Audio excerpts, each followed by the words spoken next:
Cozy G, yo, welcome back to the channel, ladies and gentlemen. I'm going to be reacting to a video about Lil Mabu. Apparently, I've been told that this guy is a clout goblin. He's not about that life. He's an actor from a rich family. Honestly speaking, I've never heard of him. I've never heard of any of his music. Listen, every other day, yeah, someone new just pops out and they're mumbling rap, bruv. And you can't understand anything. You understand? So when I listen to music here, I go way back. I listen to Nas, Biggie, Park. Like, you get it, like real rap. DMX. I was just playing DMX before I started recording this video, bruv. Slipping.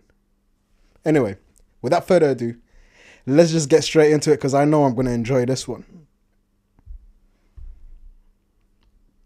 Offensive, over the top, and deceitful, these three words perfectly describe Lil Mabu.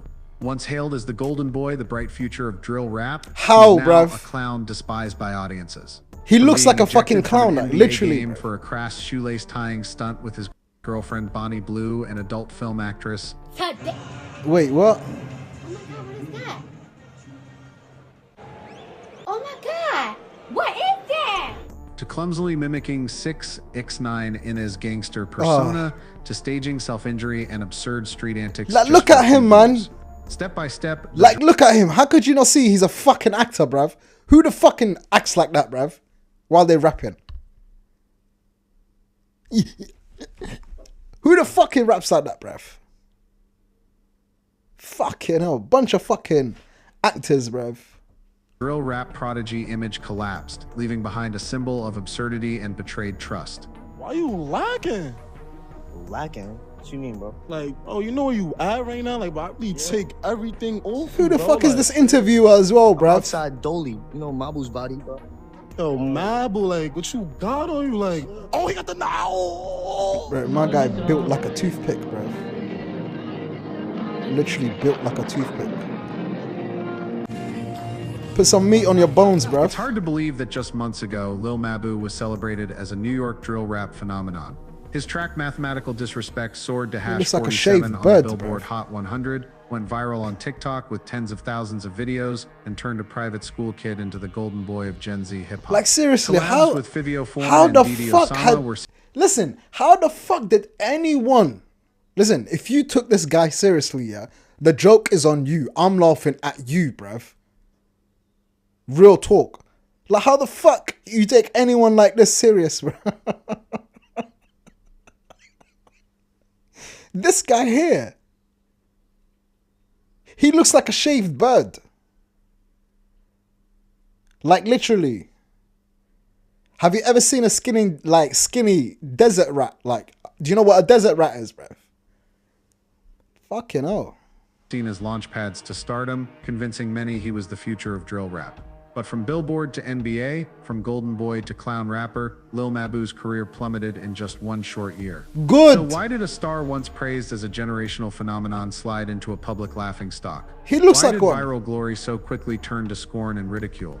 And what was the moment that sent Lil Mabu from the peak of fame to the depths of disgrace? To understand how the drill rap prodigy became the clown rapper, we must look back at the starting point, a seemingly perfect leap that, in truth, set the stage for tragedy. Lil Mabu burst onto the music scene like a wild gust, carrying the raw energy and audacity of youth. In 2020, his track Miss Me garnered 300,000 YouTube views, marking his first career milestone. Ain't But it was nobody in gonna miss you 2022 now, with bruv. the Double M's mixtape and songs like No Snitching and Throw featuring Didi Osama that Mabu truly exploded. Throw became the #1 trending music video on YouTube for a week, racking up over 18 million views. The peak came in 2023 with Mathematical Disrespect. I am proud to say I'm not part of that fucking 18 million, bruv. I've never heard the fucking song. I've never heard any of his songs, bruv.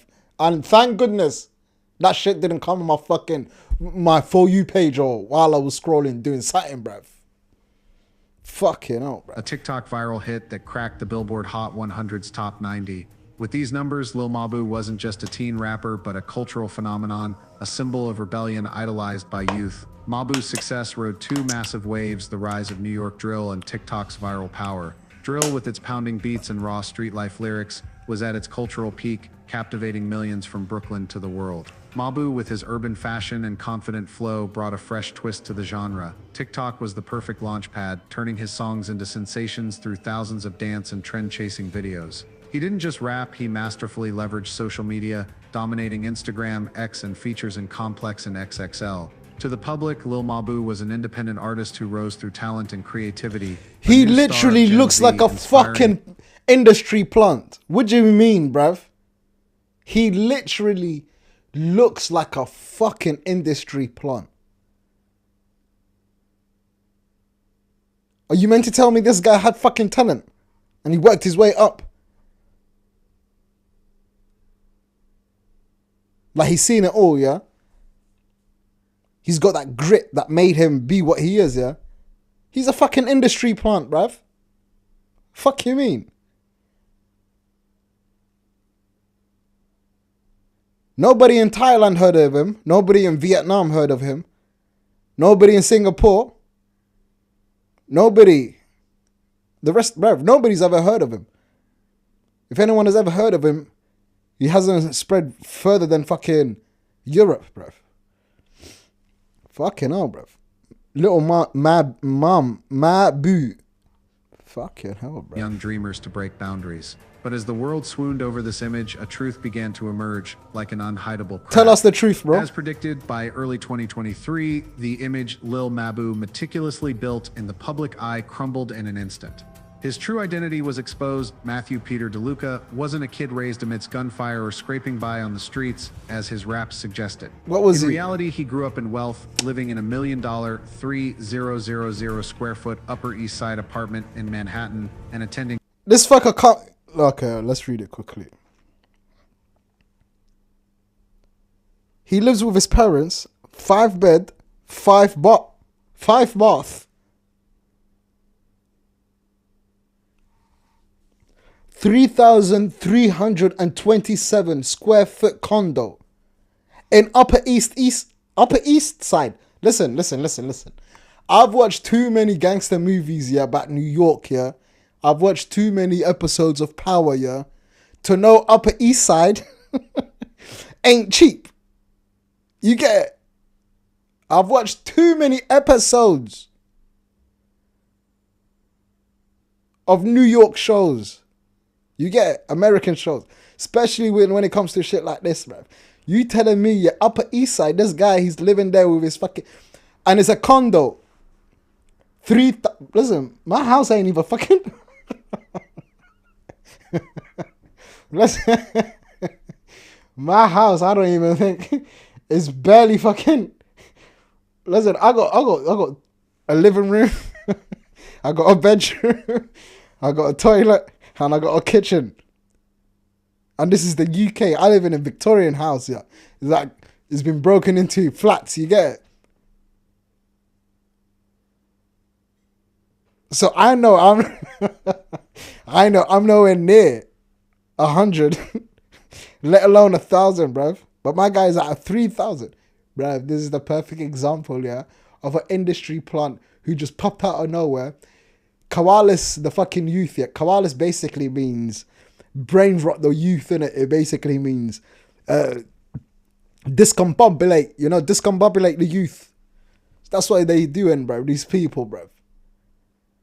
And he's an actor. What did I tell you? My guy came out of a fucking nearly 400-year-old Manhattan prep school that cost 60,000 a year. Are you telling me this guy didn't do no fucking acting classes and whatnot in school, bro? He didn't do drama. Because he's playing a fucking character. Nobody fucking raps like that. Nobody fucking raps like that, bro. Unless you're a fucking phony, a fake, a pussy, a steak. I still whoop your ass. You're 36 in a karate class. Like, that was Nas that I just quoted for you, bruv. collegiate school, one of America's priciest private schools with $60,000 annual Fucking tuition. hell, bro. This reality starkly He's an contrasted actor. the street gangster persona he adopted to captivate fans. He's The fucking outrage wasn't just clout about goblin, his privileged bruv. roots. The issue was that everything Mabu claimed was part of a calculated web of lies. He insisted he was an independent artist, but behind him stood a wealthy family, a professional management team, and vast funding for promotion. He credited his success to digital marketing skills, yet this was a facade for expensive, orchestrated campaigns. He rapped about gangs. He even looks like one of those people, bro. bruv. Lived that life for a single day. Every brick of his self. You lot need to find out exactly like where his lineages come from, bruv. Check if he's Eastern European, bruv, claiming to be from the Promised Land. Made star statue was stacked with. He looks like one of them, bruv. Industry plan. Why am I not on Spotify editorial playlist? Why am I not on Rap Caviar? Everything that's label run, Mabu doesn't see the light of day. Because you're calculated. I am planted. Listen, man, I'll take it as a compliment. I appreciate it. Listen, it does fucking happen, yeah. Just because you're a fucking industry plant, yeah, it doesn't mean like they're gonna chuck you into fucking Spotify and shit like that. No. That makes it even more fucking bait. You get it? So what they do is, yeah, they ease it up, bruv. Just a year. Yeah, they said you fell off within a year, bruv. So I'm guessing that interview was still in the early days. So who the fuck is going to put someone like that just come? Listen, he was an NPC that was walking on the street, yeah, and they told him, what, you can rap? All right, cool, come, back. And just gave him a platform. There's people, yeah, who actually put in the work, who have like an ambition of becoming a rapper like from a young age, and they actually put in the work. They write their bars and like they do the right things, and it never works for them. Yet you get fucking dickheads like this, yeah, just come out of nowhere, NPCs, yeah, pop out of nowhere, and then bam, and they expect us to believe everything is organic. Some industry plants here, what they do is they'll put them there and like it's like a generational thing, you get, where they don't rush everything into the fucking scene, like, so they just make it look like, oh, this guy's coming up naturally. Like, you know who's a perfect example of a fucking industry plant? I forgot his name, bro. That fucking guy, man. That guy, what's his name, man? Oh, bro, that white guy. Let me play the video. I'm gonna Google it quickly. Rapper drawing inspiration from imagination, fans might have overlooked it. But he didn't stop at artistic fiction. He crafted an entire fake biography, portraying himself as a fictional character and repeating this narrative across media. He convinced the public he was a fresh voice, an embodiment of authentic rebellion. This deliberate, ongoing deception made his fall so severe. When the mask was ripped off, fans realized they'd invested years of trust in a performance. They no longer knew who the real Lil Mabu was versus the character he created. It wasn't just disappointment, it was blatant betrayal. Yeah, Jack Harlow. That's the fucking guy I'm thinking about. Jack Harlow is a perfect example of a fucking industry plant. And this one is another fucking example of a fucking industry plant that they were going to put in through the... They're going to feed the youth for a fucking generation. So he was supposed to stick around here for the next 5-10 years. Like, you get it? He was supposed to be the one that corrupts the Gen Zs, basically. That's what it looked like. Because that's what exactly it seems like, bro. Because every generation, they need to have someone, you get it? That's a little bit off. And this is the one that they chose to be a little bit off.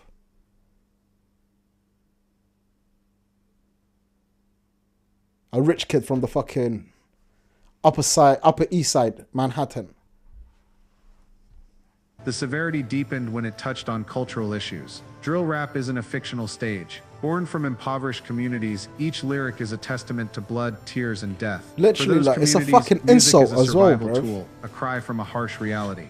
Like, it's a fucking insult. Like, everyone here who actually was standing right next to him, saying, letting him rap whatever he's rapping here, talking about a life that he's never fucking lived in his whole entire life. He has never even come close to it. Not even drove past it. He has never been anywhere near it.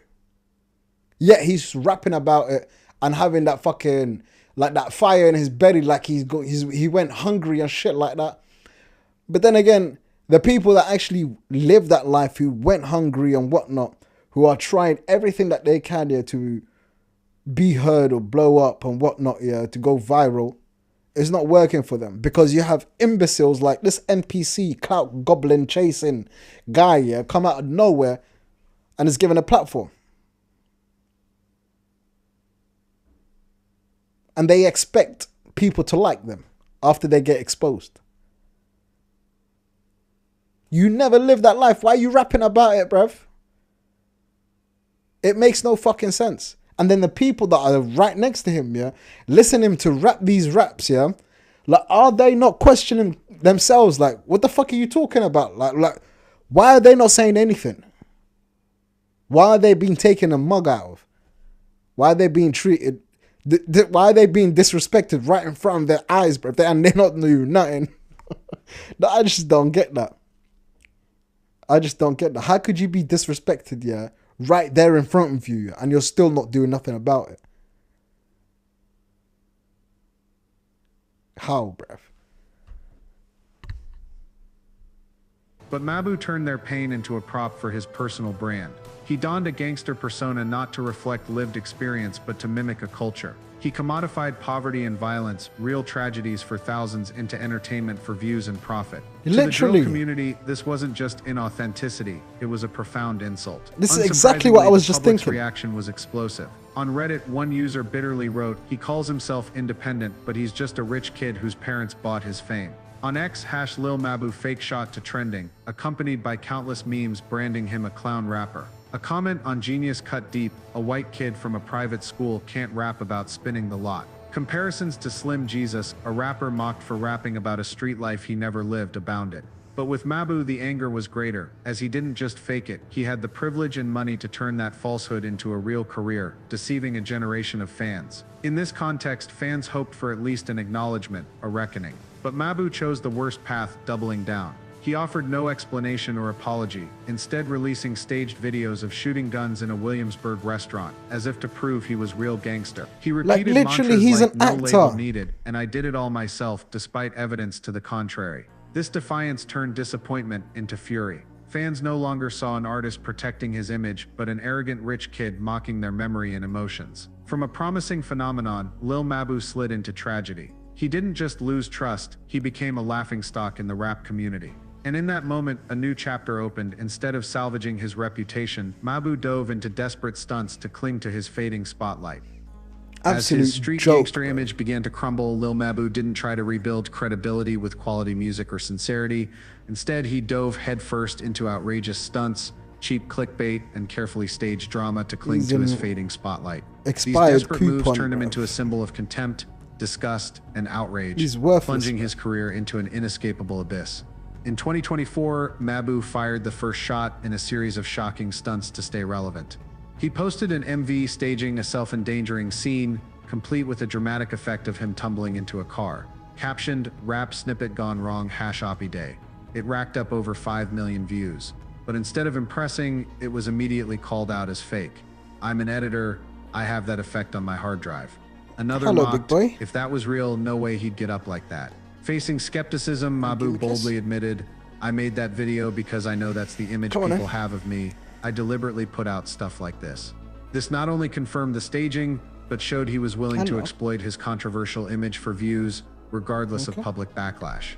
That was just the start. Mabu then experimented with more stunts. He faked a gender transition to test fan reactions, a move seen as exploiting the LGBTQ+ community for cheap drama. He also used lyrics referencing dangerous situations, dissing XXL magazine with lines like, "I would have shot it up." In a US still haunted by... Like, if you ever thought this man was masculine or he was tough or anything, I feel sorry for you.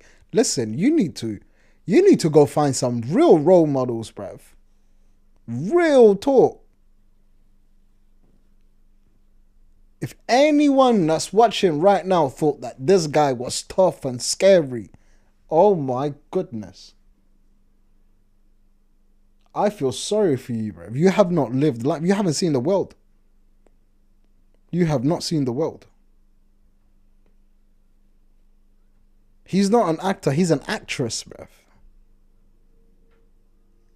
He's an actress. A gender fluid actress, to be precise. I don't want to discriminate, you know, because he said he wanted to get a change. So we don't discriminate against that. Kaiser,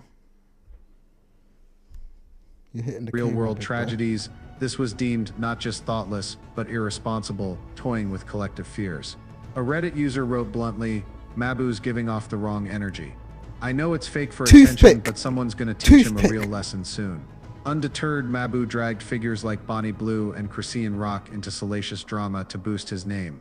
During an NBA game between the Houston Rockets and Miami Heat, Mabu and Bonnie Blue were caught engaging in inappropriate public behavior, sparking outrage. He later posted a photo captioned, "She's everyone's but her heart's mine," a line deemed tacky and offensive. He then collaborated with Chrisean Rock on Mr. Take Ya Bitch to target Blueface with lyrics like, "I stole his girl. I like blue faces, so I took his kid too." These words trampled basic respect, turning music into a tool for degradation and shock. A scathing comment summed it up, Mabu's hit rock bottom. Chasing Bonnie Blue for views, but he's the one who crashed. Amid public fury, instead of cooling off, Mabu doubled down. He bragged about being different for his marketing savvy, calling drama and stunts. Smart strategy to stay relevant, but the more he spoke, the more his desperation showed. He was no longer a rapper but a mediocre actor replaying a tired gangster role in a dull play. Fans grew exhausted. A Reddit user bitterly remarked, "He thinks he's clever, but all he's done is make himself a clown." Public outrage hit its peak. Across social media, he was labeled a clown rapper and gimmick artist. Lil Mabu fake gave way to endless mocking memes, turning him into a punchline rather than an artist. On Raw Flash NY State of Mind, a user noted, "Nobody takes him seriously. He's just a rapper playing games, but playing couldn't save his reputation." The drill community, already scornful of his inauthenticity, now saw him as a symbol of failure for exploiting their culture for fame. An X comment captured it, "Lil Mabu is one of society's biggest shames, making someone like him famous." From a curious rapper, Lil Mabu slid into tragedy. His relentless stunts didn't just fail to regain respect, they turned the public against him entirely. And as every stunt was exposed as fake, fans began scrutinizing the core of his work. His music, where the real tragedy was laid bare. Even more alarming, people realized that for views and money, Lil Mabu was willing to sacrifice everything, even his credibility and influence on young fans, with content that crossed the bounds of safety and ethics. In 2024, Lil Mabu bet everything on his album Young Genius, featuring heavyweights like Lil Baby and Young Thug. It was seen as his last chance to prove he wasn't just a gimmick-driven fluke, but a legitimate artist. The result was brutal. Young Genius flopped, failing to chart on any major ranking, with sales so low they weren't even reported. On Album of the Year, it scored a dismal 11/100ths. You should have got a fucking 0.000, bro. This Zeros. gotten old, buddy. His only musical gag is, "Look, I'm a rich white guy making music like I'm from the hood." That was slick as Thank God y'all ain't let me in that class. I would've shot it up. Bang!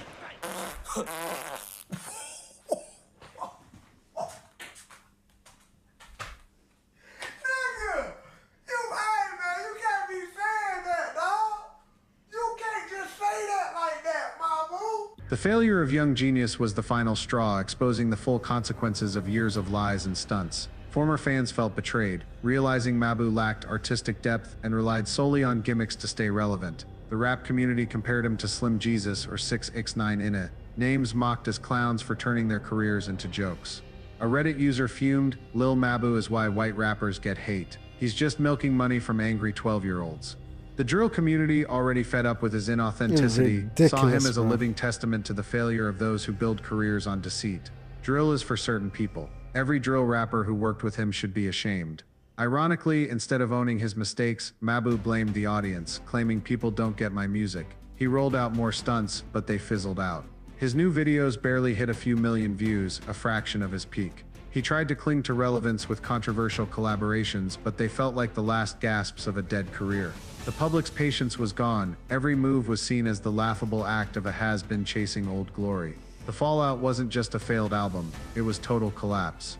Mabu became a public laughingstock, fodder for countless memes and parody videos. On X, he was called one of society's greatest shames, proof that the internet can make anyone a star but can unmask them just as fast. His music couldn't save his lost reputation, and his gangster image vanished like smoke. The stunts that once drew tens of millions of views now only tarnished his already shattered image. From a viral sensation, Lil Mabu plummeted into obscurity, more a living meme than an artist. This was the ultimate price, losing respect, trust, and most critically, leaving a distorted legacy, a reminder that exploiting culture, deceiving fans, and flouting standards for fame inevitably leads to ruin. Through Lil Mabu's story, we see the fragility of fame and the core values needed for a sustainable career in the social media age. A phenomenon can be celebrated after one viral hit but discarded just as quickly after a revelation. This shows that a lasting path cannot be built on the shifting sands of illusion, but must rest I on swear the solid to you, you don't foundation of understand how much this guy is fucking acting, man. Listen, let it be known, innit, yeah? I went to a performing arts school, okay? So, I know acting when I see it. And this guy, I think he plays a character when he's rapping because it's not him. Like whenever he's on stage, it's like he plays a character. And that is the worst thing you can do when it comes to being a rapper. Because people will eventually see that you're fucking playing a character, like you're not about that life.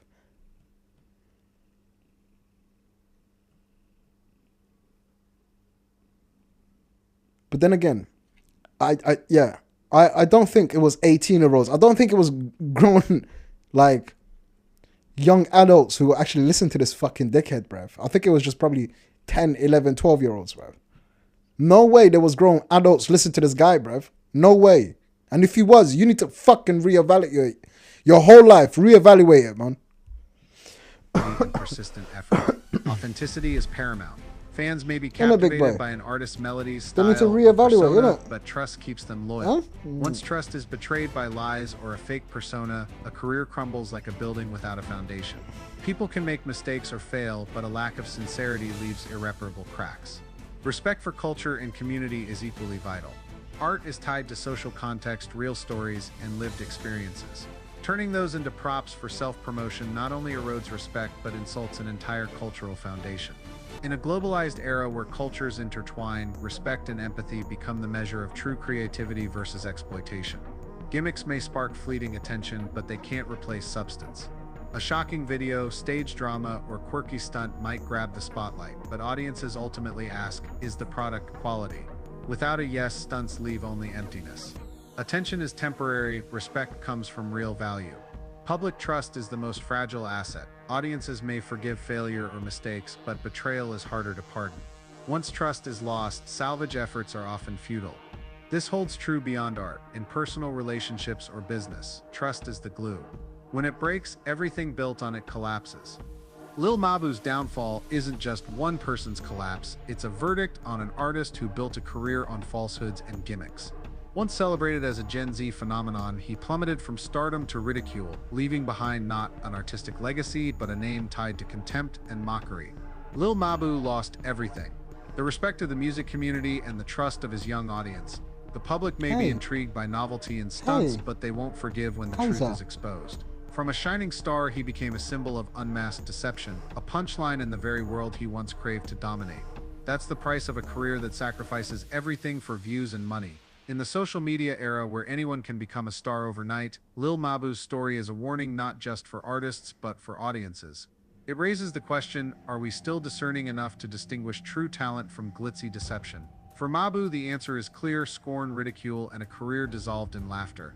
He stands as a vivid testament that in art, authenticity isn't optional. It's the prerequisite for survival. Yeah, so, you know this guy, yeah? And anyone like him, I promise you, these people are the agents of chaos, yeah, that the powers that be, yeah, want us to listen to. They want your children. They want your niece, your nephew. They want your sister. They want your brother. They want all the young ones, all the youth, or everyone, yeah, who can think for themselves to be corrupted. If you think for yourself, you need to be corrupted. That's exactly the way it is. Because the way he releasing that music, bruv. Listen, if you release music, yeah, and people relate to it, meaning you're talking about experience and other people can like relate to it because they've been through similar experience. Yes, fair enough, man. Rap as much as you like. But if you're going to be rapping about pew pew and whatnot, yeah, and you've never lived that life, like what the hell are you doing? Who you trying to fool, bruv? You really think you can start a whole rapping career on just fucking pure bullshit? Like, take Eminem, for example. Even though some of his first songs here were man, I remember fucking when Thingy came out. My name is... Oh shit. When My Name Is came out, I was just a kid. I didn't understand the words that were coming out. But the reactions that my brothers had while they were listening to the music, I knew something's not right. And then as I'm hearing Eminem all around the house, my brother's playing it constantly, growing up, and I'm learning words and their meanings behind them, I realized, shit, Eminem's been on this hype since day one.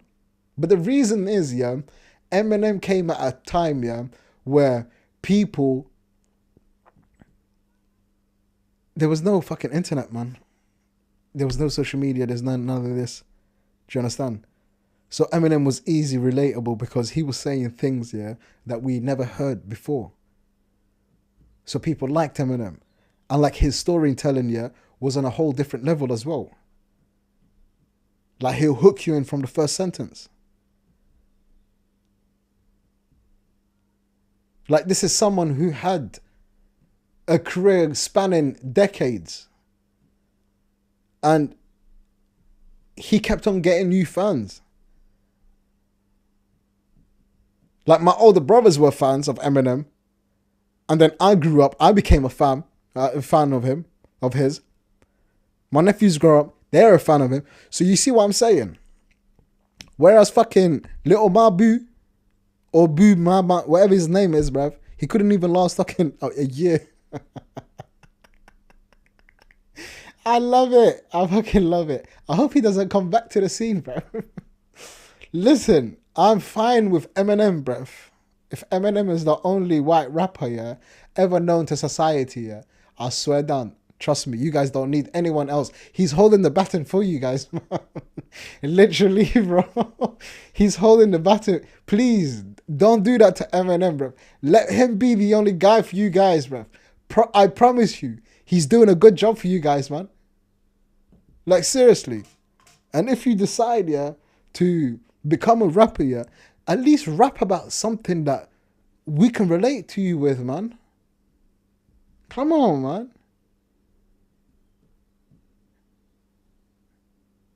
Be inclusive. Because in the UK, guns are not illegal. Guns are not legal, you get it? So I don't know what you're talking about, bro. Anyway, I'm waffling too much, bro. I'll catch you on the next video. And my cat, yeah, he's being a little cheeky fucker. Look, he keeps biting me. He's chilling right here. He's right here, tucked in. I'm giving his little cuddles. But he keeps biting me. You keep biting me, yeah, Kaiser? I'm big boy. It's not nice, Bopo. All right, go. Get out of here. Anyway, I'll catch you on the next one. Hasta luego.